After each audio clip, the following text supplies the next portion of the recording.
Terima kasih. Jadi di sini ingin saya tekankan senario yang berlaku di dalam Dewan pada semalam, yang mana Besut berkali-kali bangun dan mendapat arahan daripada speaker untuk duduk. Namun begitu, Besut mengendahkan arahan tersebut. Dan kalau kita lihat pada aturan mesyuarat 37.1, bagaimana Besut berkali-kali mengendahkan arahan tersebut, kemudian Tuan Speaker menggunakan 44.1 dan pada akhirnya 44.2 yang mengatakan bahawa pengerusi hendaklah memerintah mana-mana ahli yang berkelakuan tidak senonoh atau melakukan perbuatan yang menghina majlis mesyuarat atau terus tidak mengendahkan kuasa pengerusi keluar dari majlis mesyuarat bagi tempoh tidak melebihi 10 hari dan ahli tersebut hendaklah dengan serta-merta keluar dari majlis mesyuarat. Jadi sidang media yang dilakukan oleh Yang Berhormat Pendang dan juga Besut jelas sekali mengelirukan, bukan sahaja mengelirukan Dewan tetapi mengelirukan seluruh rakyat Malaysia. YB Pendang berkali-kali mengatakan bahawa Besut dikeluarkan oleh speaker kerana mempertahankan bahasa Melayu, mempertahankan hak orang Melayu. Di sini kita ingin memperbetulkan bahawa janganlah melempar fitnah, janganlah berhujah tanpa asas, dan inilah keberaniannya membuat PC di parlimen yang begitu mulia tetapi berani untuk tidak mengeluarkan fakta dan cuba memutarbelitkan fakta. Jadi di sini sekali lagi saya bersama-sama dengan ahli parlimen Kerajaan Perpaduan ingin menegaskan bahawa Parlimen tidak sama sekali mengendahkan atau meminggirkan hak keistimewaan orang Melayu seperti yang dinyatakan oleh YB Pendang, dan ini sama sekali tidak benar. Sekian. Saya dihalau keluar kerana saya cuba you dan juga bahasa Inggeris. Kenapa lagi dua hanya bahasa Inggeris? Ini yang kita pertikaikan sebab undang-undang ini melibatkan rakyat. Bukan semua rakyat yang faham bahasa Inggeris. Jadi ini kita tak nak berlaku satu intimidate ataupun discriminate kepada rakyat negara kita.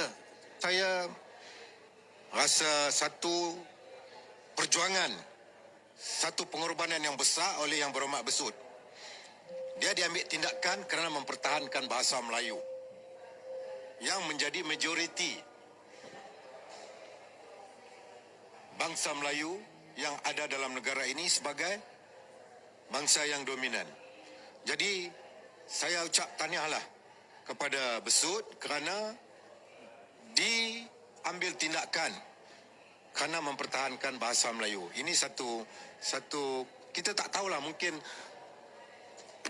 kerajaan PH ini tidak mahu kepada bahasa Melayu. Saya bimbang kalau hari ini kita tak bangkitkan isu ini, di masa hadapan kemungkinan mana-mana pihak yang nak menjadi calon members of parliament dengan izin ataupun calon wakil rakyat di Dewan Rakyat, kalau tidak boleh berbahasa Inggeris, tidak boleh menjadi calon. Kalau ini menjadi satu amalan.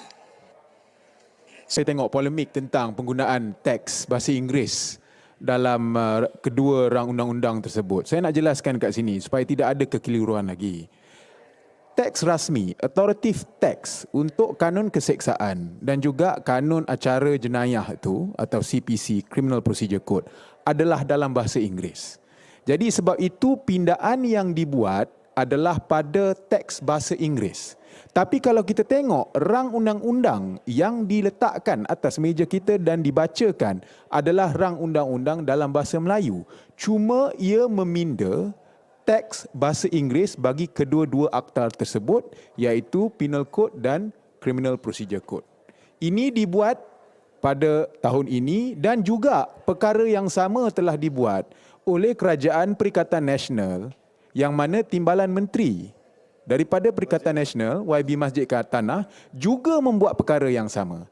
Jadi sebenarnya ini tidak menjadi isu langsung, tetapi pembangkang kita sengaja menggunakan ini, kononnya kerajaan Madani ini tidak mendukung perkara 152 Perlembagaan Persekutuan. Saya rasa ini satu polemik yang amat membahayakan. Menggunakan polemik seperti ini untuk konten dalam TikTok.